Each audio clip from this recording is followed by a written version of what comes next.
Hey, this is Michael Derman. In this lesson, we're going to talk about the importance of setting goals. You know, a lot of people set up their company and they work really hard, but we're going to talk about really how important it is to set goals for your company to be successful. So let's get into it. Setting the goals for your company, right? So what does that really mean? You know, so as an entrepreneur, right, we might say to ourselves, you know, I never want to work another day in my life. I want to make millions and millions of dollars. I want to be successful, right? All of those things are kind of general goals, but unless you really boil it down into the specific goals that you're trying to achieve, it's really hard to set your company up for success, okay? So what are some examples of goals, right? So you might say for your company, I want to open up my first pizza store by the end of the year.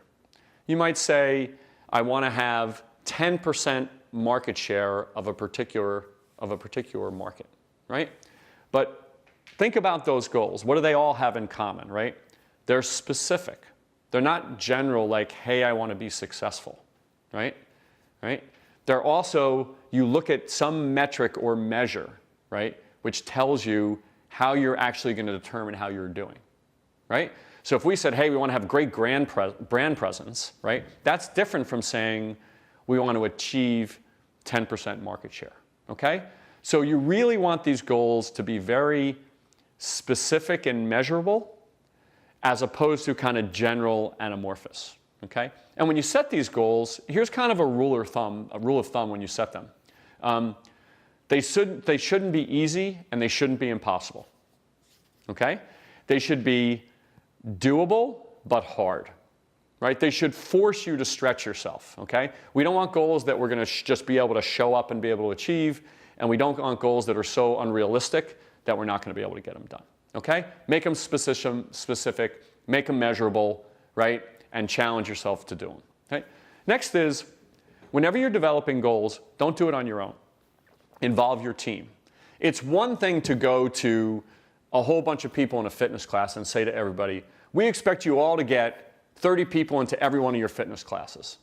It's very different to involve all of those fitness instructors in thinking through what are the right number of people we can get into our classes. How could we team and collaborate to do that? And when you let people participate in the process, it doesn't feel to them like it's just being handed to them. They feel like they have part of it, and they actually feel like they have more buy-in and more accountability for the whole thing, okay?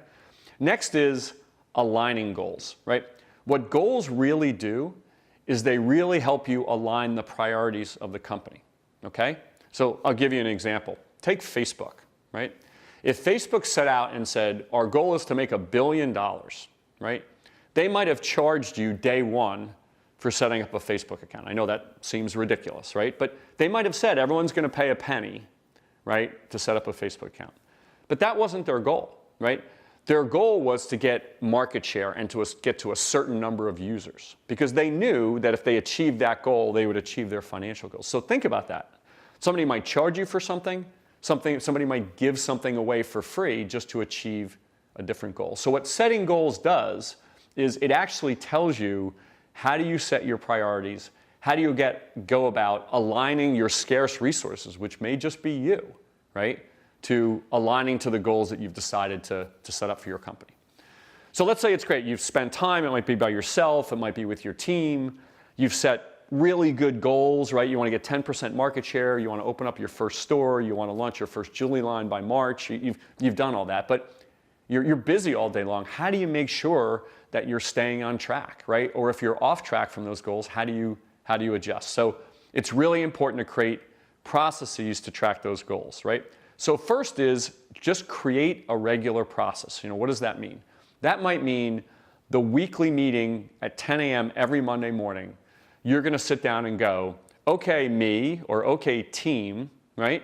How are we doing against our goal, right? Is what we did last week and what we're going to do this week aligning? Does it make sense? But just by creating that regular process, you actually create some discipline to going back to your goals all the time, okay?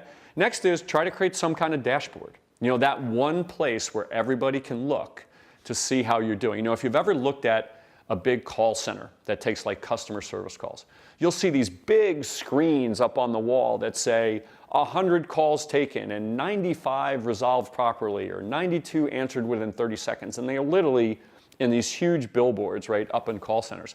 It might be a Post-it written on your computer screen, okay? But you need a dashboard. You need some place that you're always going back and referring to see how you're doing.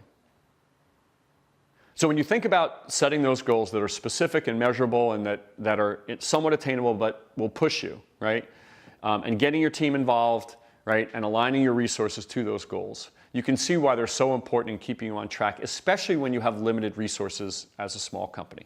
Finally, bring together the process, have that process be regular, and you'll really be on your way to actually not just creating your goals, but having those goals actually be the guardrails that keep you on track for your business. Remember, in addition to this video, we've got detailed written information for you about this topic right side by side with the video in this lesson.